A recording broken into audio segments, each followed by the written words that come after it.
Hey, Wales, good morning. It is April 27th, and let's recap NVIDIA. All right, so with that said, with NVIDIA here, um, potentially we have a low in place, right? So we have the invalidation level set. So again, as long as price can stay above the invalidation level, we're calling for more upside. And you can see that we have two paths that can happen. We have an A, B, C with one more leg lower, right? So one more leg lower for that C wave before we pump up higher. Or, surprise, this could have been the 2 wave here. And we won't go lower, okay? And we'll be making a series of 3, 4s, and 5s towards the upside before a larger wave dip, okay? But it holds the invalidation level high, right? So it holds it. And then ultimately we can push higher here. Okay, I personally like this path better because of the fact like the S&P 500, if you take a look, right, it is calling for more upside. Okay, and ultimately on the S&P, if we can remain bullish and stay bullish, we're looking at potentially 563 on the S&P 500. Okay, so a bit more upside potentially. Okay, about 3% more towards the highs.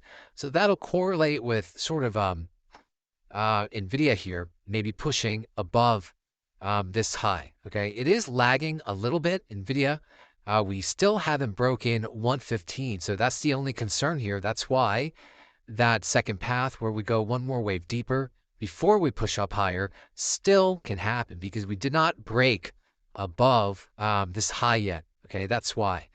So let's see if Nvidia can keep pushing higher and follow the S&P for more upside. If I go down to the 30-minute time frame as well, let's go to Nvidia here. Okay. You can see that again, off the lows, we have a wave 1 in blue, 2, 3, 4, 5, right? We long 93, we took profits at the wave 3 high. We longed at 102, we took profits at the wave 5 high. We also longed at 101, and we took profits at the B wave high.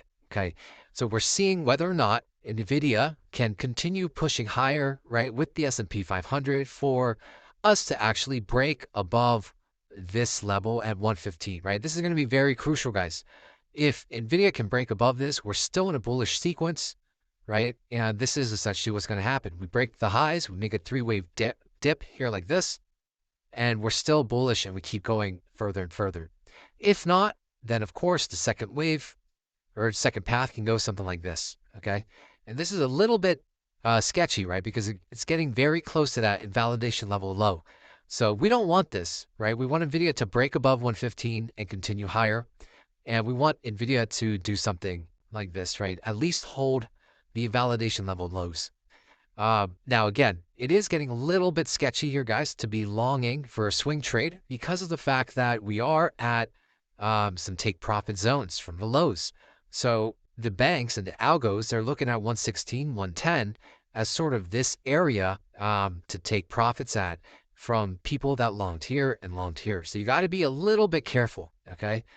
Let me take a look at the RSI.